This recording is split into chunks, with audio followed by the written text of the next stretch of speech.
On Monday, I received the following message. Hire Lutonians or you'll get hurt. Then on Tuesday, this note arrived. We can no longer tolerate the presence of Mo Green on TV. Get rid of him or we'll make so much trouble for you it won't even be funny.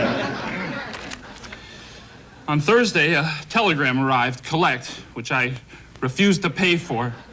And then, yesterday, I received this note tied to a rock, which was thrown through my dog.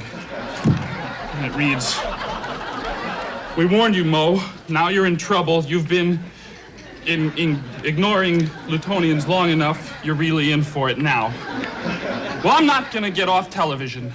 I won't. And the management of the station is behind me 100%. They've allowed me to stay on the air at a reduced salary if I pay my own insurance premiums. As for hiring more Lutonians, good point. We're taking definite steps to increase the number of Lutonian employees to 3 by the end of the current century. So that's it, Lutonian Liberation Front. Like it or lump it, Mo Green will not be cowed.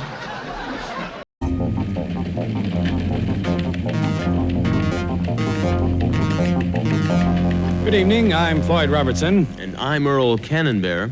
And this is the SCTV News. Tonight's top stories, another outbreak of Legionnaire's disease. Downtown Plattsburgh gets a facelift. No, Earl, you had the Mo Green item. Sorry. Mo Green, yes. Completely forgot, sorry. SCTV personality Mo Green kidnapped early this morning at his Encino basement apartment. More on that story coming up. An audience of 400 people succumbed to nausea, chills, and fever yesterday at a Lake Tahoe resort immediately after Hawaiian superstar Dawn Ho took the stage.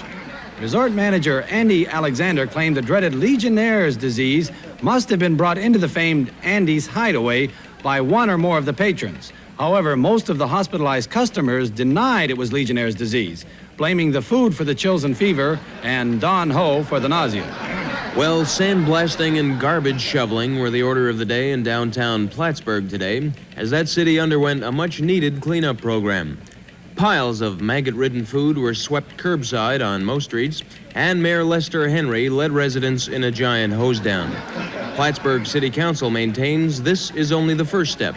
They want to establish a permanent city dump and a streets and sanitation department. And Floyd, that's the news. That's not the news. The kidnapping. Sorry? Mo Green. I don't understand. Give me that. Oh, I'm sorry. SCTV personality and former station manager Mo Green was abducted from his Encino home this morning.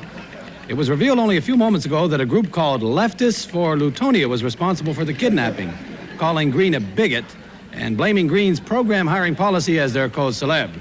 Green had refused to hire Lutonians on SCTV, citing mental deficiency as his primary reason.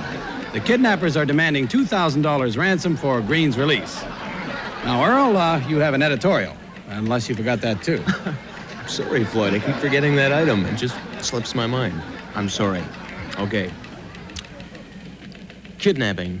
It's still with us. But the bizarre thing about Mo Green's kidnapping is, in a way, it's like a breath of fresh air. Most kidnappings in the past have dealt with wealthy Italian industrialists or prominent politicians. But to abduct someone as insignificant as Mo Green seems to me to be a step in the right direction. Maybe leftists for Lutonia have set a precedent. Kidnap the people who don't mean much in this world, whose worth and contribution to society are almost negligible. It helps take the strain and worry off us, the general public. Floyd? And that's the news.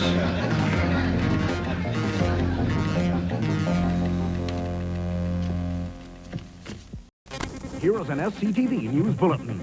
I'm Floyd Robertson. And I'm Earl Cannonbear. And this is a special SCTV News report. Pictures and a tape-recorded message from Mo Green, kidnapped earlier today by the Lutonian Liberation Front, were sent to these reporters only moments ago following the long-awaited announcement that SCTV would not pay the excessive $2,000 ransom demanded for Green's release. Here is an excerpt from that tape now. Am I on? Ow! This is Mo Green. After only a few short hours in captivity, I have come to recognize the importance of the Lutonian struggle for freedom. Excuse me, freedom. Now I am joining the struggle against the imperialist, capitalist, televisionist policies of SCTV. My new comrades have given me a new name to symbolize my conversion. Instead of Mo Green, I am now called Bruce Feinstein. I'm going underground for a while, but I'll be back. Look for me wherever someone is cringing with fear. I'll be there. Wherever someone is blaming other people for his mistakes, I'll be there. Wherever someone is sucking up to those in power, I'll be there. But until then, I hope someone will check to see if I turned off all the gas and lights in my apartment before I left. Ow!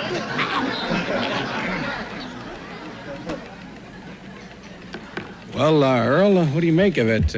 Sounded like he was brainwashed to me. Do you think he's become some kind of dupe or stooge? Well, you know, Mo's always been kind of a dupe and a stooge, Floyd. You know, the thing that gets my goat is, sure, we've all called Mo a penny-pinching weasel and alluded at some time or another to his...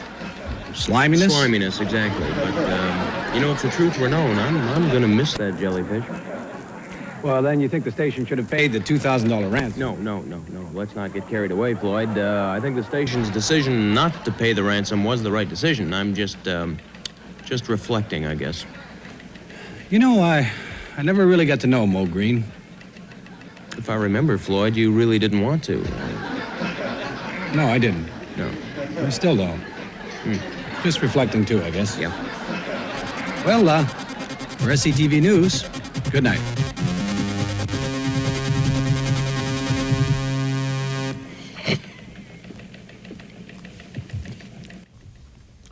Coming up, neon writers Winston Record, Alan Scarf, and Andre Pelletier star in the fact-based drama about the capture of a number of prison guards by 3 freedom-crazed inmates. It's Walls, it's heavy, it's next on City's Great Movies.